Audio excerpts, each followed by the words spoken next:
Welcome to the Ringer NFL show. Sheil, Kapadia here. Fun show today. We're splitting it up. We've got my friend Nora Princiotti in the first segment. We're answering one big question. I'll tell you what that is in a second. And then in the second segment, Steven Ruiz jumping on to talk some quarterbacks. Bryce Young gets benched. Caleb Williams just getting destroyed behind that Bears offensive line. And then Derek Carr, the surprise of the early season. So we'll check in on all of those guys. Nora Princiotti to lead us off. How are we doing? We're doing great, Sheil. Nice to be with you. Yes, we're going to do one big question. We're going to try this out every week. One big question every week. And the big question this week is, which 0-2 teams can still salvage their season? I feel like if you've created any type of NFL content this week, you've had to include the 0-2 nugget in your piece. I've done everybody has done it. Everything I've read, it's in their last 3 seasons. 21 teams have started 0-2 and 2 have made the playoffs. Can I tell you something that I think is funny about that? Yeah. And I'm guilty of doing this too, because we all do the thing, right, where we say, 0-2, it's tough to come back from. Since the 90s, it's about 10% of teams. And then we all offer the qualifier, but it's probably not the death sentence it used to be now that we have the new playoff format with the extra wild card spot. And now I think over time that's going to bear out to be true, right? Statistically, that should almost certainly be the case. The funny thing about it is that it's like 10% of teams that have done it going back to the 90s. It's 6.5% since they changed the format. Fewer teams have actually done it, but we hope that over time it'll even out and it'll be a little bit easier. But that's my nugget about the 0-2 nugget. All right, I'm just going to have to go with one more nugget on the 0-2 nugget, because the other one that the nerds will point out is that it's not that you start out 0-2. It's if you lose back-to-back games throughout at any point in the course of the season, the percentages are pretty similar, which seems weird. Like, I don't believe it, but then the nerds show me the charts and the tables, and I'm a fellow nerd, so I look at them, and it looks to be true. Like, if you lose games in weeks 11 and 12, it's kind of the same as losing games in weeks 1 and 2. We just don't, we don't say, hey, only 10% of teams that lose back-to-back games in weeks 11 and 12 make the playoffs. So yes, there are some caveats, but I'm with you. You know what? I don't believe the numbers. I feel like some of these teams still have a shot, especially like you mentioned with the extra wild card spot. You're going to be in it to the end. Just win some tie breaks and be on your way. So, all right, let's get started here. Give me one team that you think can still, we'll just go one by one. One team that can still salvage their season despite the 0-2 start, and why you believe it. So the one team that I actually feel pretty good about saying, like, you know what, it's no big deal, is the Bengals. And it's for 2 reasons. One, all of our great nuggets about 0-2, they do go out the window a little bit once you factor in the circumstances in the division. And, I haven't seen enough in the first 2 weeks to convince me that this isn't still a race between the Bengals and the Ravens in the AFC North. I think as long as, the Steelers can be atop the division with 2 wins and a single touchdown, it's not particularly convincing to me that that's going to remain the case. So in a sense, you can look at those 2 teams and say, okay, it's basically 0-0, right? Like they're in terms of winning the division, they're even with each other. Obviously, completely different situation once we start to talk about playoff seeding, but I think they're both doing okay. The Bengals, to me, are in a better spot of the 2, just because it feels like the arrow's pointing up. We've seen them get off to these bad starts, and that first game against the Patriots was just, everything looked off. Joe Burrow did not look comfortable. But then I think in week 2, they looked so much better. And yes, you lose a close game. It's disappointing because of the rivalry with the Chiefs. But I just think you come back to the fact that that's a tough opponent, obviously. And then you look at a quarterback who looked just eons more comfortable in the pocket than he did against the Patriots, more effectively spreading the ball around. They're still without T. Higgins. That's going to make a difference. I just found myself encouraged by the Bengals in week 2, even though it's a loss. Whereas for the Ravens, it goes in the other direction, right? Because you lose by a toe in week 1. Okay, it's the Chiefs, no big deal. no shame in that. But then once the sample size goes to 2 games, I find myself more feeling like, oh gosh, I don't know if they can get where they want to go with this offensive line. So because of the circumstance in the division, but then more importantly, because I think they're trending in the right direction and because their issues in terms of getting another top target in there for the offense and trusting Lou Anarumo to work some magic with the run defense, I just think their problems are more solvable. So that's my pick, the Cincinnati Bengals. We've seen them do it before. They can come back from 0-2. Yeah, they're atop my list as well. I feel like the Bengals defender on most of these episodes, but I'm on the same page as you. You mentioned the Burrow thing. I was thinking, like I felt like I was a voice in the wilderness after week 1 that I thought he looked pretty healthy. Now, I know my parents probably preferred that I would have gone to medical school. Not that, they're not ashamed that I'm here podcasting with you. I'm sure they're proud of that too, but maybe all these Twitter doctors, do I need to start a second handle? I mean, I didn't see anyone else saying I don't Joe know, Burrow Sheil. looked That's okay. a crowded field to enter. It is. I know.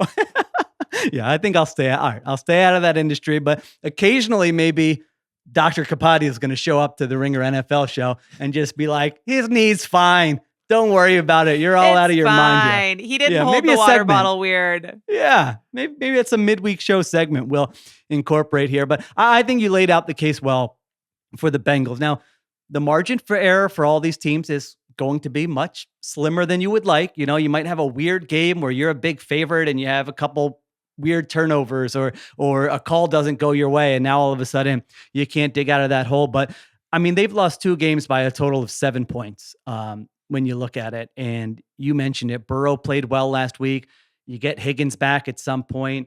Amarius Mims, the first-round pick. Hopefully you get him back at some point. You would think the young pieces on defense would continue to improve. You already saw them play pretty well last week against the Chiefs. And the other thing is, I like to look at this site, Unpredictable. It basically just looks at the betting markets and does strength of schedule. And they have the 5th easiest remaining schedule in the NFL. So that's another thing working in their favor. They're actually minus 130 to make the playoffs. So according to FanDuel, it's more likely than not, according to the betting markets, that they're going to make the playoffs. So anything can happen. I'm not giving up on my preseason Bengals hype. Just Joe Burrow, just pick up those water bottles. Make sure you're doing that okay. And I think they're going to still have a chance here. The other team you mentioned, the Baltimore Ravens, is a good one, I think, to move on to next year. I kind of feel the same way you do. Like I was doing this exercise and at first I'm like, oh yeah, Bengals and Ravens. And then I'm like, I'm not totally there with the Ravens that they're going to be okay. I mean, where you touched on it earlier, but just kind of where are you? I know you said they're kind of trending in the wrong direction. Is it just the O-line that has you concerned? Is it other aspects of it that you say, I don't know if they're going to be able to bounce back from this? It's primarily the offensive line. And, when we talk about the Bengals comparison, there's one unit on the field on Sunday for the Bengals that looked non-viable is strong, but looked pretty poor. And that was their run defense. Then we talk about the Ravens and in particular the right side, but that offensive line, that did look non-viable to me. And if you ask me, what do I feel more confident in? That Lou Anarumo is going to be able to, maybe there's a street free agent kicking around who's got the size, who can shore up the middle there, that they're going to be able to figure out some way over the course of the year to be a little bit more stout against the run, versus that this Ravens team that already had to work pretty hard to figure out a way to replace, in the way that they've done it, 3 starters on their offensive line from last year to this season, is going to find significantly better options to upgrade this unit that I think, as it currently stands, is squarely between them and getting where they want to go. Like, I do not think that this can be a Super Bowl team with the 5 that they have on the field now, although I guess it's kind of 6 because you're getting Roger Rosengarten in a right tackle rotation there. And I actually think he looked the better of the 2 between him and Patrick McCarry. So maybe there's something that they can do there. What we've heard from Harbaugh in the press conferences is fairly adamant against making changes there. I can't imagine why you wouldn't want to try something different. My worry with them is just that we've seen in back-to-back weeks an elite pass rusher for an opponent, Chris Jones in week 1, and then Max Crosby in week 2, being able to just completely knock them out of what they want to do and to wreak enough havoc that they have to become this like super vanilla, predictable version of their offense. And I think it's why Derek Henry hasn't been what people hoped that he would look like. It's why you're seeing, Lamar Jackson either have to shoulder more than maybe you want him to in the quarterback run game, but then also just not be able to be the explosive playmaker in the pass game that they're hoping that he can be. It's getting them out of all their stuff because they don't want to run play action. They don't want to do anything that takes a long time to develop. Yeah. They can't get the push in the run game. And then anytime those guys who are top level pass rushers want to say, I'm going to run on a twist or a stunt or do something where I'm going to attack, the right tackle or the right guard, they're ruining a play. Yeah. And I would love to say that they've got Dallas coming up and the Cowboys haven't looked that great against the run so far. Maybe they can get back into their bread and butter there. But like, you're telling me that Micah Parsons isn't just like, yummy in my tummy? Like, let me go here. Every time you meet an elite pass rusher on the other team, it's going to be a problem unless they fix this. And so that's what makes me really worried about them. Yeah, that was the big concern going into the season, and it's proven true through the first 2 weeks. I mean, your point about Lamar is a great one because I just wonder, with a sort of less talented or a quarterback who's not able to solve problems, like what does this offense look like the first 2 weeks? I mean, we're not happy with kind of how good it's looked with Lamar Jackson, but he's sort of raised the floor where if you plugged in just like a mediocre, slightly above average guy who didn't have the skill set to escape, it might be really, really ugly for that, where we're saying, no, this playoffs, give me a break. This team has no chance to field a good offense with the pieces they have right now. So that definitely feels like the number one thing. And there is a bit of a weirdness around this team right now. I mean, I didn't watch that game live, Raiders, Ravens, and I caught up yesterday.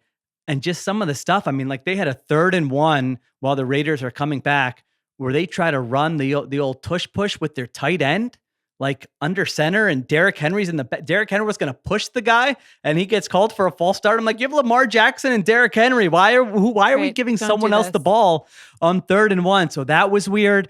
Special teams, I think, is a big one. Like, I don't know. I might put that under the offensive line because it has been such a strength. If you just look at their years under John Harbaugh, you could bank you're getting a top 10 special teams unit. A lot of years you're getting a top 5 special teams unit. Justin Tucker struggling on these long kicks from 50, where it just feels like every other kicker in the NFL is automatic from that range. And then they had a terrible punt in that game. That was like a key play. It was a 24-yard punt with the Raiders coming back, where you're just like, man, you're not used to seeing this type of stuff from a Ravens. Harbaugh team too. Yeah, exactly. That's his. I mean, that's his strength. They've invested resources with those guys, so that's weird. Defensively, here's what I will say. I am just to give a little positivity to if we have Ravens fans listening to this. I don't think the Justin Tucker thing is a big deal. I think that's getting overblown a little bit. I think it feels like a big deal because we were watching the last days of a GOAT. It's dramatic. It's maybe even a little emotional. The thing that makes me feel like they're going to be okay is that it's just strength, right? And I'm not an expert on kicking mechanics, so I don't want to overstate. I am. I'm Dr. Kapadia, and let me. You're explain Dr. it to Kapadia, you. The kicking plant expert. leg. What happens? No, go ahead. Sorry. But he's still accurate from shorter distances. It's not like one of these things where, a kicker gets the yips and you're lining up from 34 and just feeling like this could go any which way because things are messed up. He, even last season when the long range stuff was starting to take a turn, he was really accurate from inside 50. And he's 5 for 5 so far this season. I think it's pretty much as simple as them understanding that when they're playing for field position, that's his range. That's where he is right now. And maybe that makes them be a little bit more aggressive on offense. Maybe there's a little bit of a silver lining there. I'm trying to be optimistic here. But I don't think it's a huge deal. It's unfortunate. Used to be a strength. Now, because he doesn't have the distance anymore, and also because we're just seeing kickers start to regularly make these super long kicks, it feels different. But I think they can. If you tell me the Baltimore Ravens have to go all season long with Justin Tucker needing to be inside 50 to consistently make field goals, I say okay. I think it's okay. I think they can still be a competitive football team. It's a good point. It's going to be such a small sample, even the times where you're considering a 52-yard field goal versus not. And like you said, there is a case where this makes them, if they are aggressive in those spots more. Now, Harbaugh in the past has been very aggressive. In recent years, not as much, but that might actually help them if they're going for it a little bit more. So there's just a bunch of stuff there. I mean, their schedule's a lot harder than the Bengals just because of the schedules from the beginning of the season. They have the sixth hardest schedule.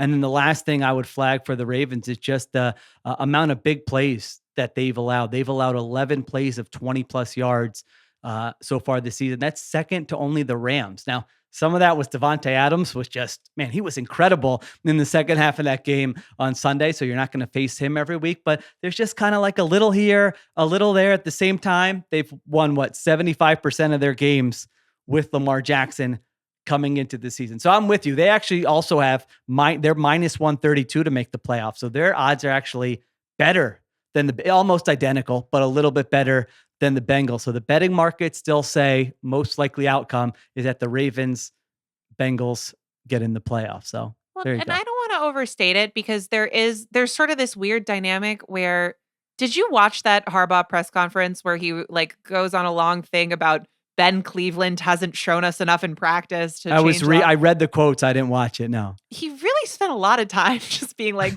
this guy stinks in practice, which felt weird tonally to me, but that's okay. I don't quite know which way to look at it because he seems adamant that they're going to stick with the guys that they have. And I'm not saying that I think Ben Cleveland is the salve to all of their wounds right now. They do have things they can do. They have levers they can still pull. And I thought Rosengarten looked better, even in the one-on-ones where he ended up against Crosby. I thought he looked better than Makari. And he played 18 snaps. So maybe that increases. Like, there are things that they can do that they haven't tried. And they're in the same boat with the Bengals, where it's effectively 0-0 in the division between the two contending teams. And so I don't want to go overboard on the worry here. I would rather be Cincinnati than Baltimore right now. Yeah, no, and those young offensive linemen, to your point, Rosengarten, those guys, you would expect them to get better as the season goes on. They are young players without a lot of experience. Their next three, Ravens are going to be in the spotlight here the next few weeks. I mean, at Dallas, then you get the Bills, and then you're at Cincinnati for your next three. So all of a sudden, the urgency for this Ravens team kicks up a notch here early in the season. All right, let's take a break. We come back. Now's when it kind of gets interesting. I had a feeling you were going to say Bengals and Ravens. I had Bengals and Ravens. After that, I have a weird one for you. I do have a weird one for you. What a great tease. All right, we'll get to that when we come back. We're back on the Ringer NFL show. Nora said she's got a weird one for us. Here, I guess I can just read the teams first of all so that everybody knows. The remaining teams that are 0-2, the Jacksonville Jaguars, the Indianapolis Colts, the Los Angeles Rams, the Tennessee Titans, the Denver Broncos, the New York Giants, and the Carolina Panthers. All right, out of that group, Nora, who do you have who can still salvage their season despite the 0-2 start? So this is my weird one. The Titans are fine? Wow.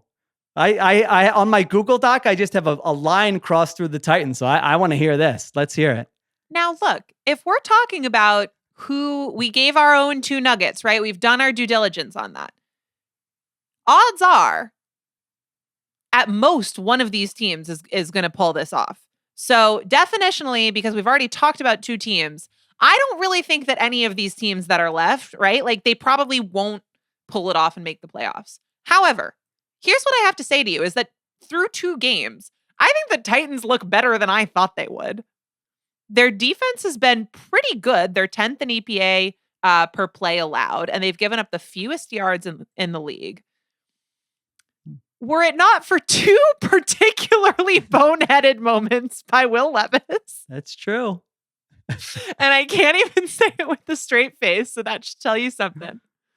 But without those two ill-advised laterals, it's possible this is a 2-0 team. And that I would not have seen coming, certainly. So part of this is the benefit of relatively low expectations. But I think the fact that this defense looks genuinely pretty good is enough of a feather in their cap. They're going to get a little bit of help on offense when they get Hopkins back in there. I do think they can probably find a way to get the quarterback to stop hallucinating when he senses pressure. Maybe. Which makes me feel like, they're in an okay spot. They've got some things going for them. I didn't think the Titans going into the season had a lot going for them. So if I'm Tennessee, the only point that I'm trying to make here is that I feel, if anything, marginally better about the Titans than I did 2 weeks ago, which is kind of shocking given the fact that they've been memed into a fine pulp. I like it. Great curveball. Again, I just have a strike through them. The 4 teams at the bottom of my dock. I'm like, we're not going to get to these teams. He's not going to bring up one of these teams that can salvage their season. Listen, there's some data that would back up what you're saying. I mean, if you just look at turnovers as a bit random, they've lost the second most EPA on turnovers of any team in the NFL. Now, I don't know how random they're going to be when Will Levis is your quarterback, but those were, particularly devastating turnovers that, yes. I mean, those were works of art. Let's be honest about what we're talking about here. That was a special level of evil Josh Allen behavior. Yes. I still see a lot of Carson Wentz and Will Levis just when I watch him play, the 2020 version of Carson Wentz and beyond that. So yeah, I mean, those plays, like you said, you can still turn the ball over a little. Just don't make them that bad. I mean, they've got crushed by these turnovers the 2 weeks here. And in each of those games have still been 1 possession games, to your point. They've lost both games by the exact same score, 24-17. I mean, against the Bears, they have the lead for most of that game. And then the Bears are not moving the ball offensively, held to under 100 yards passing, and they still find a way to lose that game. And then this game against the Jets, I mean, they were right there late in that game. So I'm not going to get all the way there with you, but I think it's a good team to bring up. That you're probably right. Just in terms of competitiveness, they've been a little bit better than I expect. Now, Will Levis has been pressured at the highest rate of any quarterback in the NFL. And sometimes it's one of those where I swear I was watching one play on Sunday where it's where did he go? There's just this huge surrounding of offensive and defensive linemen around him. And you're like, I don't hear a whistle. And then he kind of squeezes out and all of a sudden he's running and taking off and looking to inflict pain on someone else. So it is an entertaining style of play, if nothing else. Let me ask you this. I wanted to actually get it. Brian Callahan, how do you feel about sort of how he's handling this? His vibe is weird too. It's weird with all right, fine. You're on the field and we know, I'm sure you've seen the clip by now. He's yelling at Levis after that turnover. I get that. But even in the press conference, I'm so glad you brought this up. Every time he tries to explain it and tries to be we're good. I was in the heat of the moment. He ends up being and I mean, you guys saw it. It was insane. How could I not react? It was the worst play I've ever seen on a football field. Yeah, it's I don't know. Maybe it's no big deal. Maybe you like a little old school. It rubbed me the wrong way a little bit because I went from a Dan Campbell story where, he's taking complete responsibility, saying the coach, and I know it's a different situation, but he was just I cost the team with what happened to the Lions at the end of the first half. And then I click on a Titan story and it's Callahan, turnover was dumb. He knows he can't do that. It was the same thing as last week. And I'm like, geez, man, this is a young quarterback. You're a first-year head coach. It felt a little harsh to me. Maybe I'm being a baby and I should toughen up. I don't know. Well, it's also of course he knows, Bill Belichick is going after him and explaining all the ways that it was a horrible play. It's all over social media. There's no way that he doesn't know that was a major fuck up. Right. Will Levis is going to be Will Levis. Yeah. So, to me, why I feel reasonably okay about him is that, yes, it's happened in more dramatic fashion, but the things that have gone wrong, I had a little baked into the pie. And then there have been some pleasant surprises on top of that. But I agree with you that, you got a young quarterback who's probably going to make some mistakes, who in particular, when he feels pressure, tends to make some questionable decisions. And as a head coach, figuring out how to coach that without sort of catastrophizing it is probably paramount. And I too have, some of his quotes have stood out to me too, not because I think it's like bad or awful or anything. I just think he keeps sort of accidentally doing the thing over and over again. Yeah, I'm keeping my eye on it. Just that Titans situation and how it proceeds throughout the course of the season. All right, were there any other teams you wanted to get to here? Did you have one more that you thought maybe, or do you want me to run through quickly the ones I had written down that maybe we could see them salvaging their season? Yeah, you tell me who you've got. Okay. Honestly, I don't feel good about any of these, but if we're going through them, the case for the Jaguars would be that they've lost 2 games by a total of 8 points. Now, they've scored 30 points, Nora, in 2 games. Do you want to hear the teams that have scored fewer than the Jaguars through 2 weeks? It's the Broncos, Giants, and the Panthers. That's it. And so I got sucked into the Jaguars in the preseason, so I might not be a reliable narrator here. But if you would have told me, hey, Brian Thomas Jr. is going to make some plays right away, they're tied for the most explosive plays, 20 plus plays in the NFL through 2 weeks, I'd be like, oh, things are probably going well there. But no, they stink in the red zone. They do dumb stuff. They've had bad turnovers, and they've lost 2 games. So they got a big one coming up on Monday night against the Bills, but that was one I flagged a little bit. And then the other 2 to just kind of take a look at. I mean, I don't think it's going to happen for the Colts. I think they'll be entertaining, but it's hard for me to picture a scenario where the defense plays well enough and Anthony Richardson is consistent enough where they would go on a heater and come back and make the playoffs. So I had them written down, but not a team I really think is going to do it. And then I guess the Rams are a cross-off. I mean, they probably just reached the point of no return here. Cooper Kupp is now out. Jonah Jackson is going to miss time. Puka Nacua is out. They've already got other offensive linemen on IR. Their kicker even has a groin injury, I just saw. So I think they could be a little frisky. They still have Stafford. Their tackles are now back and healthy. So you put that together with McVay, maybe they have a little bit of a chance, but it's an uphill climb. Any of those teams pique your interest a little bit? It sort of should be the Jaguars, but I feel fundamentally done with them. Yeah. Because it's like, I can make you the same arguments that have been the arguments for over a year at this point, which is just like Trevor Lawrence should be better at playing quarterback than this, and Doug Peterson should be better at designing an offense than this. Yeah. But red zone, huge issue last season. They were 28th in the league last season. And then they come out through 2 weeks, and I think they're 3 touchdowns on 7 trips or something like that. Like, it's a problem again. The whole thing has looked disjointed and uncoordinated, and like they don't have a clear identity for so long that I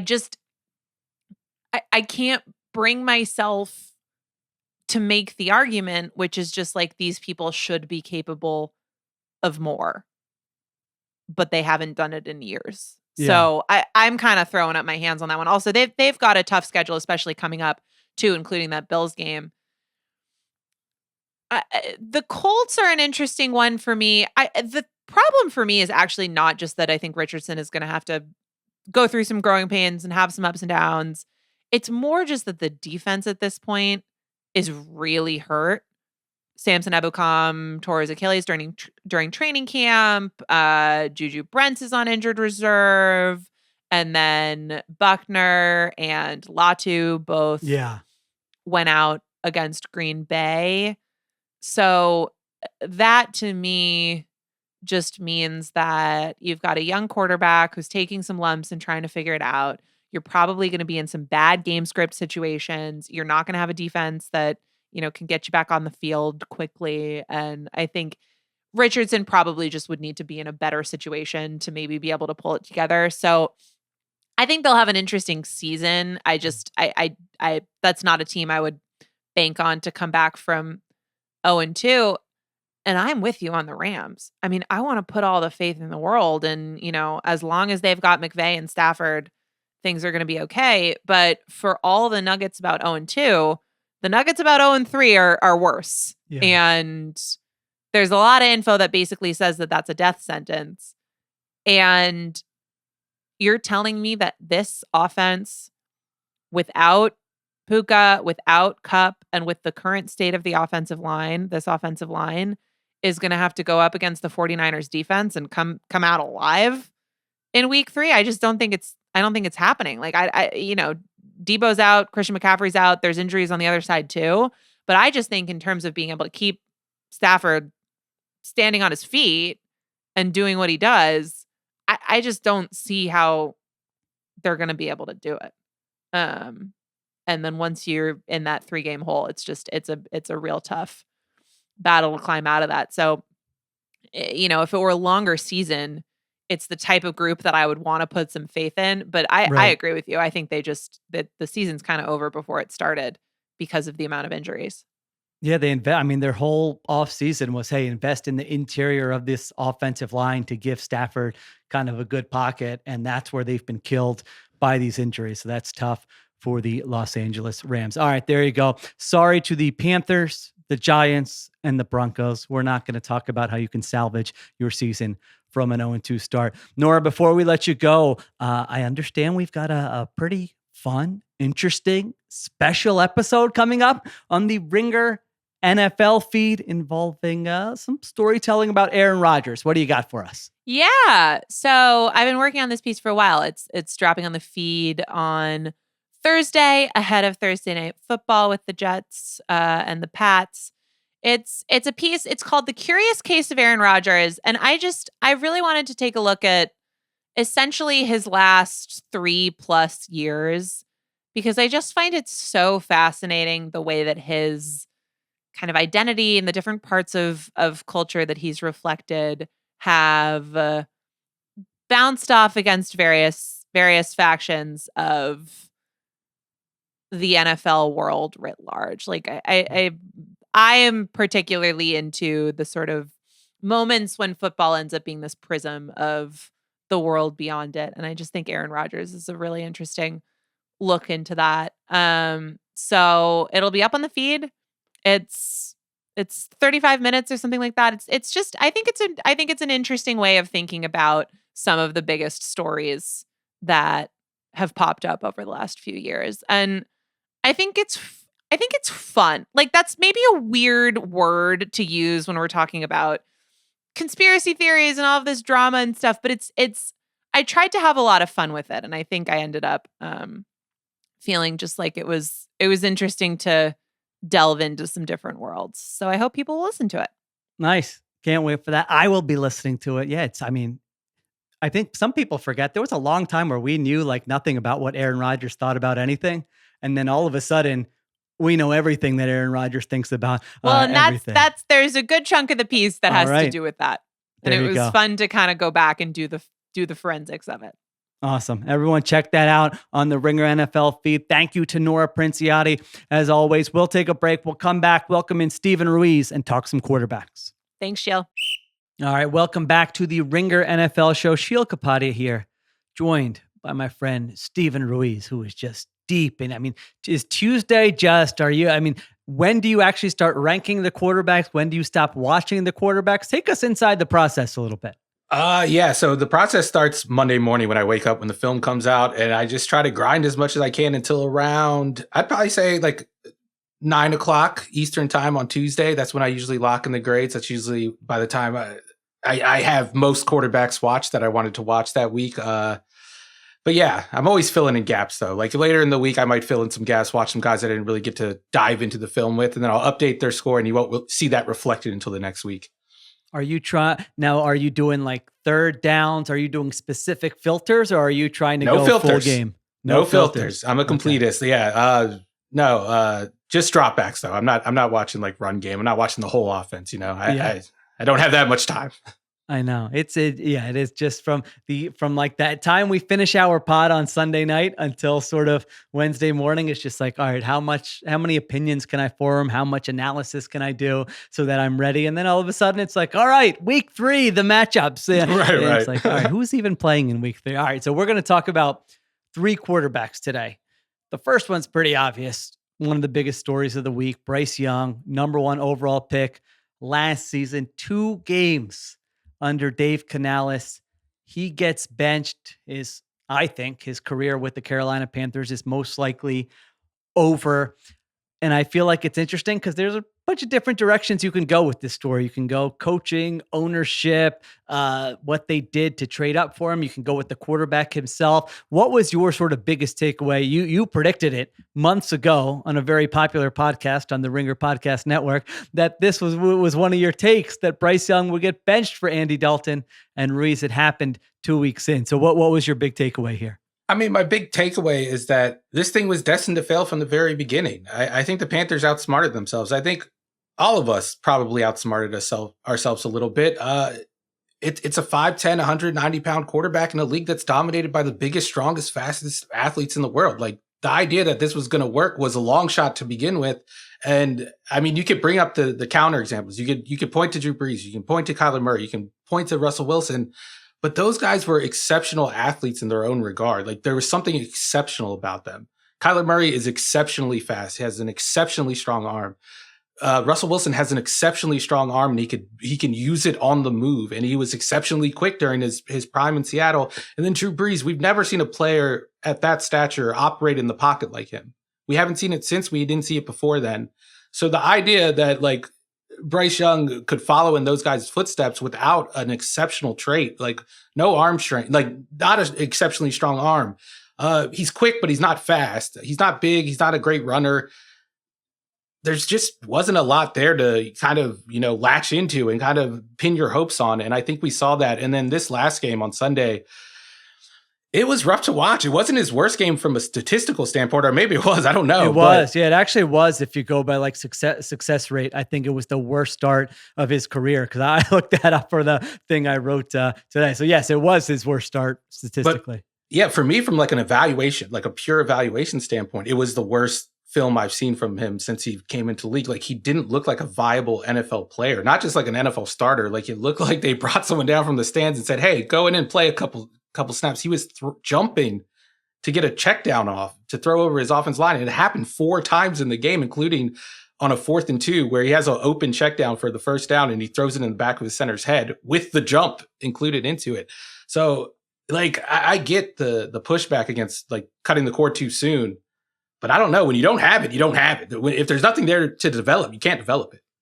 I think that's one of the biggest things that's changed from now to say, I don't know if it's 5 years ago, 10 years ago, especially how much rookie quarterbacks used to get paid.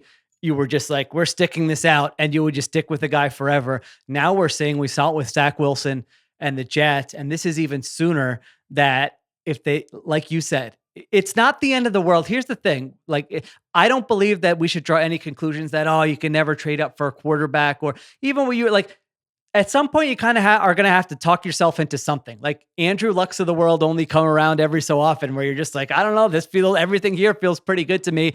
And you can pass and pass and pass. And then you end up like the Arthur Smith Falcons, where you're starting Desmond Ridder and you haven't taken a quarterback in 3 years, and you're fired that way too. So I think a big point is, this is really hard. Like, it's hard to evaluate these guys. If anyone knew how to do this and had like that secret formula, they would be getting paid a lot of money. You have some of the smartest people in the NFL. I mean, think about what the 49ers did. I was thinking about this earlier today.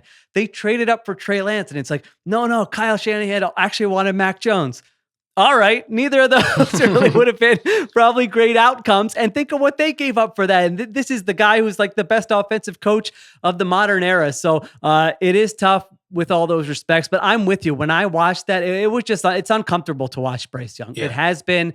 And this past week was the most uncomfortable it's been. And so, like, just putting him back out there, he's not getting anything out of those reps. Like, you can say he's getting experience, but it's just, he's not, the rest of the team isn't. You have a new coach, a new culture. And so I don't have an issue with moving on. You take a swing, it doesn't work out, you move on, you take another swing. That might not work out. You move on, you take another. That's the only really way to do it, the way I see it. They drafted a left tackle in the first round. They splurged in free agency to fix the interior line. They drafted a wide receiver in the first round. They drafted a wide receiver in the second round 2 years ago. They brought in Deontay Johnson. They bring in Adam Thielen, who has been a good player since he's been there. I know a lot of people like to point to him and be like, oh, look, he's throwing to Adam Thielen, but he's been the best player on the offense for 2 years. I don't think we can make fun of him anymore. this is a good supporting cast. He was the least pressured quarterback of the week last week on Sunday. I don't know that it's a good supporting cast. They used all those resources, but some of these players stink that they got. But I mean, we'll see. We'll get a natural experiment now with Andy Dalton. You're right. That's what I was saying. Yeah, I think it'll look more competent. I could see it reaching like a mediocre, like respectable level. Right. I do agree with that. I agree with that. Bryce Young was a problem. It's not like everything around him, but I don't know that the support. It's still not a great situation. Good was a strong word on my point. It wasn't this like it wasn't this abominable no win, like no chance to succeed supporting cast. Like they poured resources into it. It wasn't like they neglected it either. It wasn't Cam Newton. What Cam Newton was.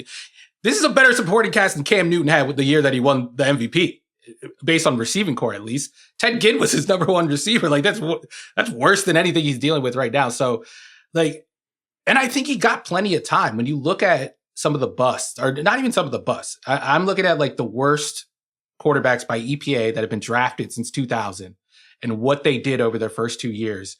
He had 686 dropbacks. Josh Rosen had 579. And he was done after 1 year in Arizona. Achilles Smith had 303. I don't think he played very much in Cincinnati. I don't even think he really got to start. Blaine Gabbert had 786, and he was done in Jacksonville. Zach Wilson's another one. Cade McNown, Joey Harrington, David Carr, Kyle Buller. What's the theme with this? None of these guys rebounded. It didn't matter how much time you gave them. They were in the league for 5 more years, and it never looked any better. Sometimes when you know. And I think right now, like we know. There's nothing that suggests that Bryce Young can turn this around. I poured through his stats today looking for one split that like I could look at and be like, look, this is what he does well. The one thing I could find was under center play action out of the pocket. So basically bootlegs. And there's a problem with that. One, you have to be in certain game scripts to be able to run that over and over again. If you're down by 20, you can't get under center and run play action. The defense isn't going to respect it.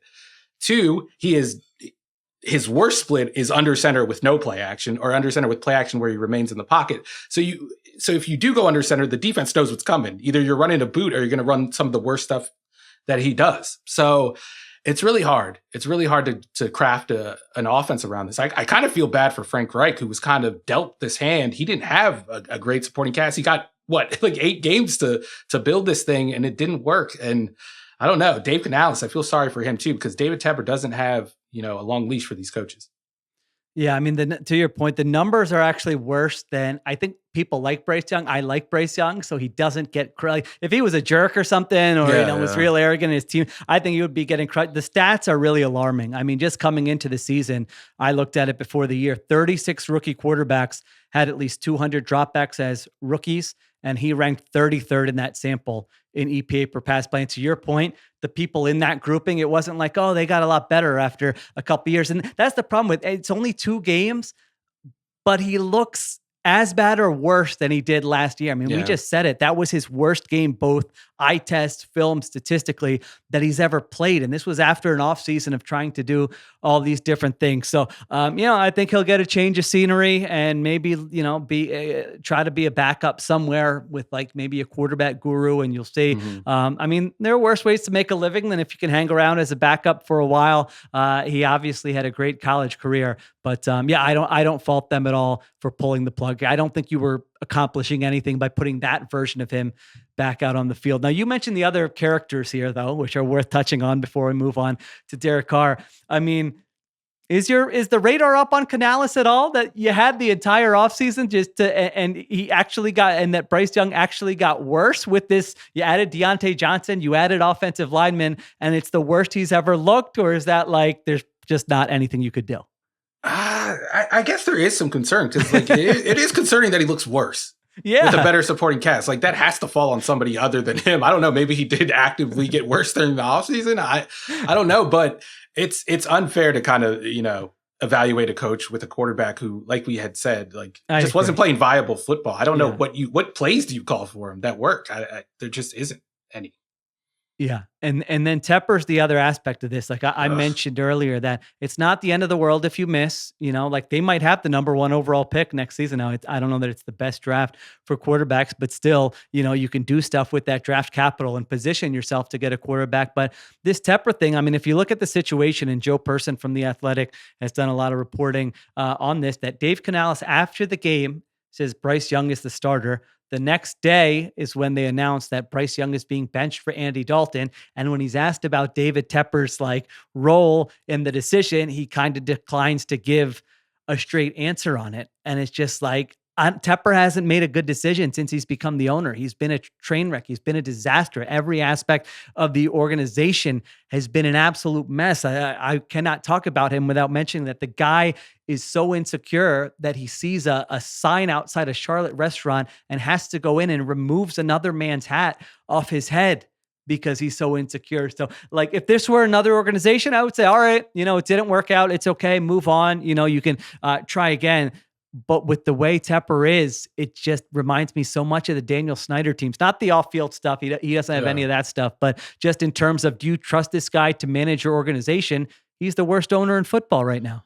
Okay, let's ignore the off-the-field stuff, because that stuff made Daniel Snyder maybe the worst owner of all time in all of sports. Yeah, no doubt. Maybe Donald Sterling or whatever has a shout there. But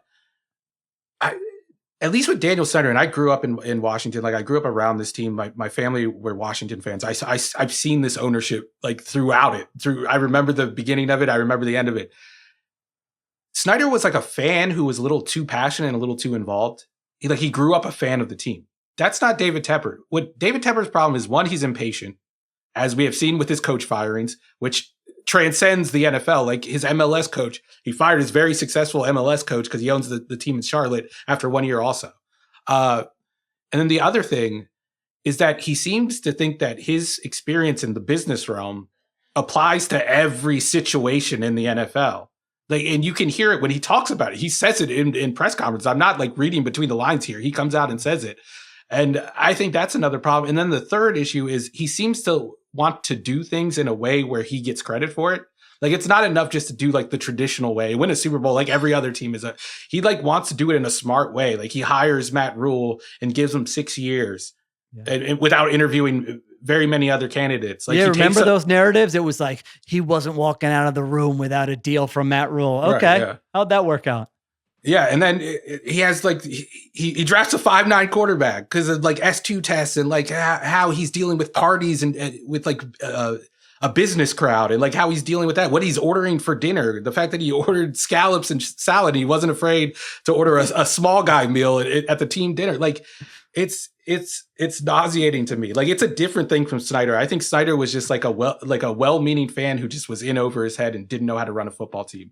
I think David Tepper thinks he knows how to run a football team better than anyone else in the league, and he's just going to make decisions based off that.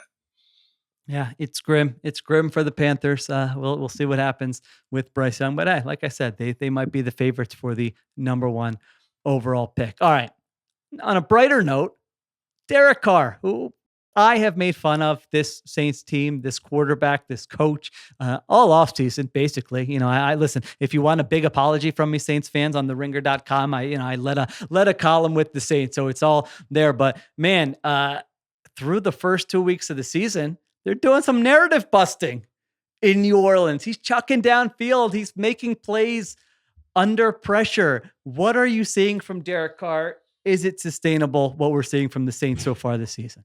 No, that's the thing that stood out to me, especially from the Dallas game, was standing in the face of pressure, holding onto the ball, drifting a little bit in the pocket to get a throw off. But I'm going to pump the brakes, because I was with you on Sunday. You remember, I was there. I was like, oh yeah, we were talking crap about Derek Carr, and he's showing us. He has 7 dropbacks on third down this year. 7. He is using play action on 52% of his passes. Crazy. By far the most in the league. Yeah. Only 41% of his attempts, his dropbacks, have come in what True Media calls passing situations, which is second and medium plus, or third and long, or third and medium plus also. It's only 40%. you look around the league, no other quarterback has enjoyed this environment where you're getting like the easy. He's playing on easy mode. He's playing base defense. He's playing single high coverages. He's passing on first down when the defense has to worry about the run. He's only faced pressure on 19% of his attempts. We've seen this Derek Carr before. We've seen him be an MVP candidate. We've seen him be a Pro Bowl level player worth a record-breaking contract in Oakland. And there's always like a common through line there. Great pass protection, and he doesn't have to think too much under pressure. He hasn't had to think too much under pressure. Like even what I'm giving him credit for, like drifting away from the pressure to get a throw off, he's staring down the same route the whole time. He's not like processing while he's doing it. Until I see that, I'm gonna remain skeptical on Derek Carr. I'm gonna assume he's still that same guy that throws it away on fourth down and checks it down in Hail Mary situations. I need to see it under pressure on third down when the defense knows you're passing the football. Yeah, I mean, that's probably honestly the smart take here. Saints fans wouldn't want to hear that, and nor should you care if you're a Saints fan. Be excited. They're much better than you thought they were going to be. I thought they were going to be. Saints fans thought they were going to be. All those things. But I do think it's a good point. He's 33 years old. You know, like we've seen a lot of Derek Carr offenses and a lot of Derek Carr football. Think to your lifetime, when is a guy a different guy at 33 years old than he's been the rest of his career? So I do think Clint Kubiak, the way it's been a highly schemed up, like they've done a great job of giving him answers. Like you mentioned, staying out of those difficult third and long situations. They're running the ball well. They're using play action at a high rate, play action on early downs, all those things to give him opportunities to push the ball downfield. So is this going to work throughout the course of the season? I mean, I thought their offensive line coming into the year, that was the biggest reason why I was fading the Saints. I mean, they got a rookie at left tackle and they had Trevor Penning, who it looked like, can he even be a player in the NFL at right tackle?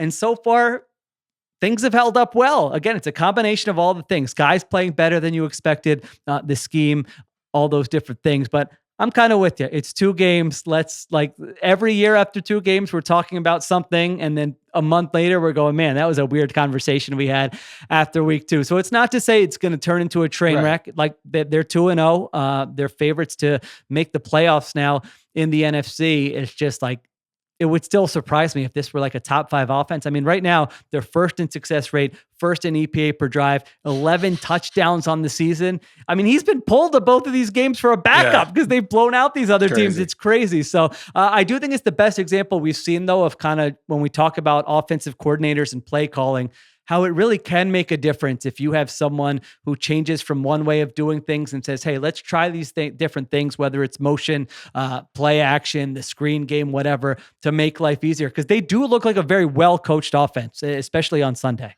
Yeah, that's why I would be excited if I was a Saints fan, no matter what like a pessimist like me is saying about it. The truth of the matter is that he's going to be in this offense all year. And if they keep providing him with these environments, which I think Clint Kubiak is capable of doing, regardless of the game script, he's going to play some good football. He's going to play some productive football that can get you where you can reasonably expect to go with this team, which is like a wild card team or like hosting a playoff game, I think is a very reasonable expectation, whether Derek Carr is playing like this or not. I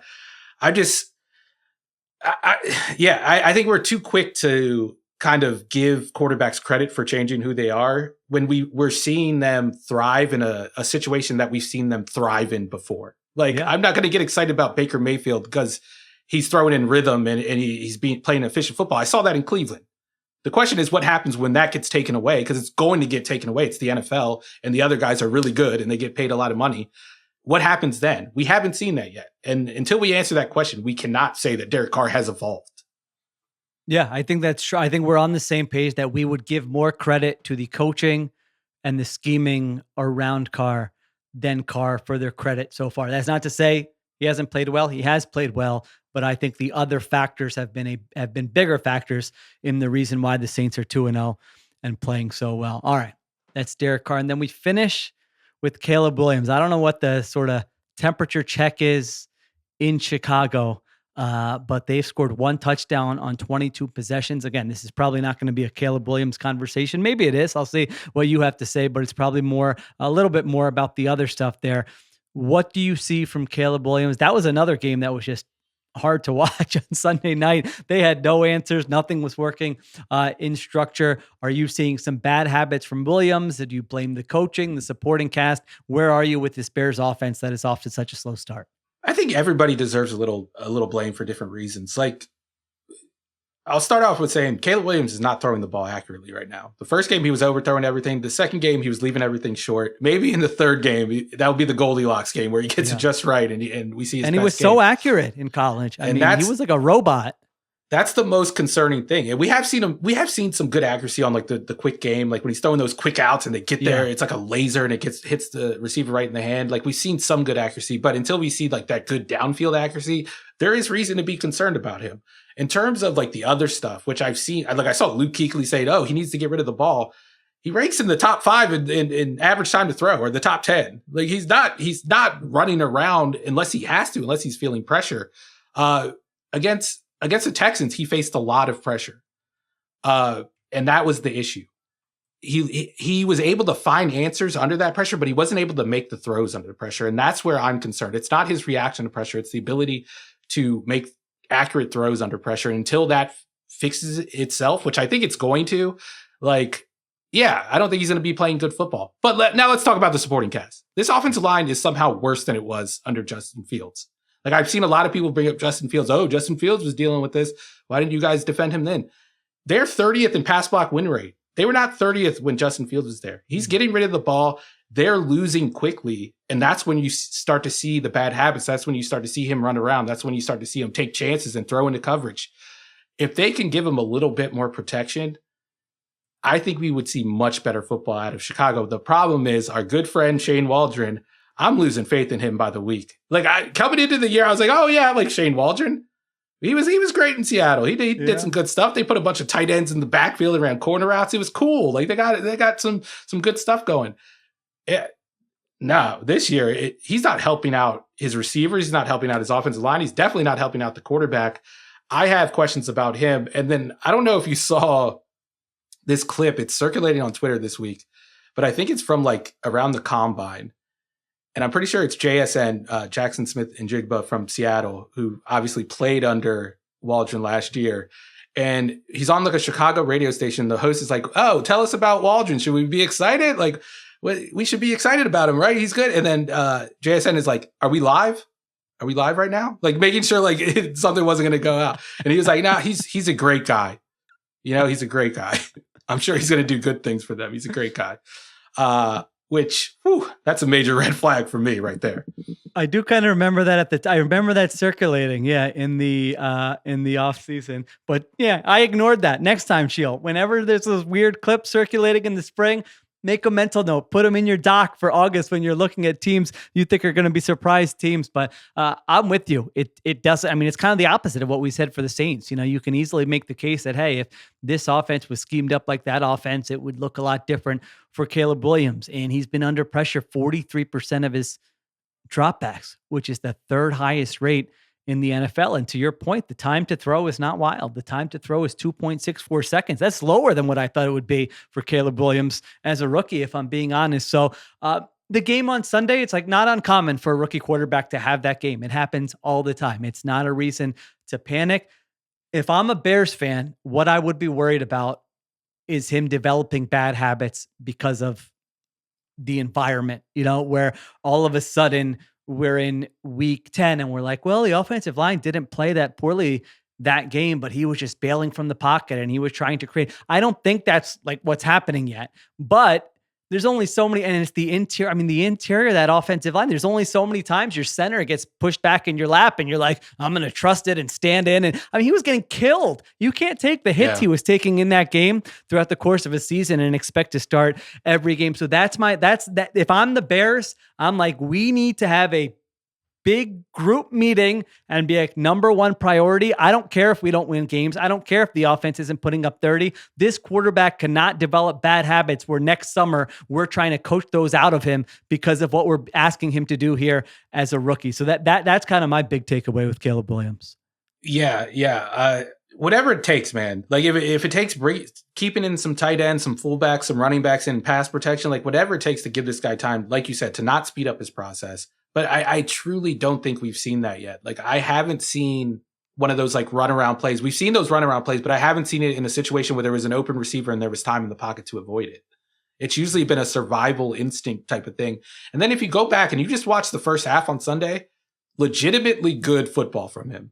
Like, there were none of those mistakes in the first half. He played really well in the first half. So I think there's plenty to be encouraged about from the first 2 weeks. I know there's plenty to be kind of wary about it, especially the accuracy thing. I can't get over the fact that he hasn't been as accurate as he was in college so far.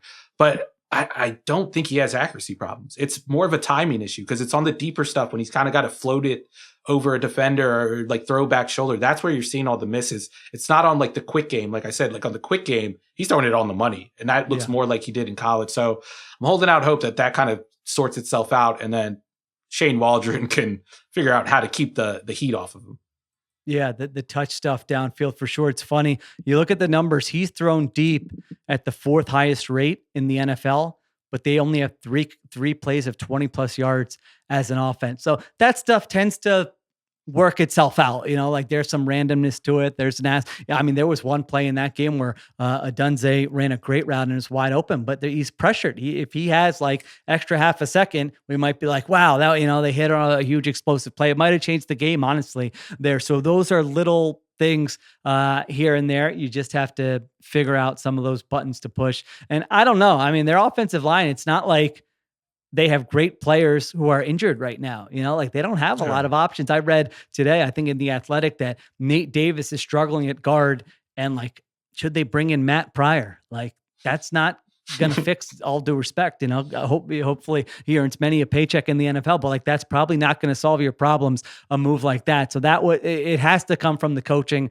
It has to come from the scheme. They have to have ways to take the heat off of him. Again, it might not be like, I know you're trying to win games and everyone's trying to win games, but somebody up top has to be like, this is the priority. We win games, but we want to do it this way because you don't want this to end up being a long-term problem. All right, there you go. I think that was good. 3 quarterbacks in the spotlight: Caleb Williams, Derek Carr. Bryce Young's not going to be in the spotlight much longer, but hey, listen, handsome guy, getting paid a lot of money, had a great college career. Seems like he has a good head on his shoulders. You're going to have a great life, Bryce Young. Maybe it'll be as a backup. Maybe it won't. And maybe you won't be working for David Tepper in a year. That's a great point. You might, like maybe you're working with Andy Reid or something. I don't know. There could be some fun stuff. Maybe you're working with Mike McDaniel. I know our friend Benny Souls tweeted something out like that. So who knows? You could be in a great spot next year. Less pressure on you.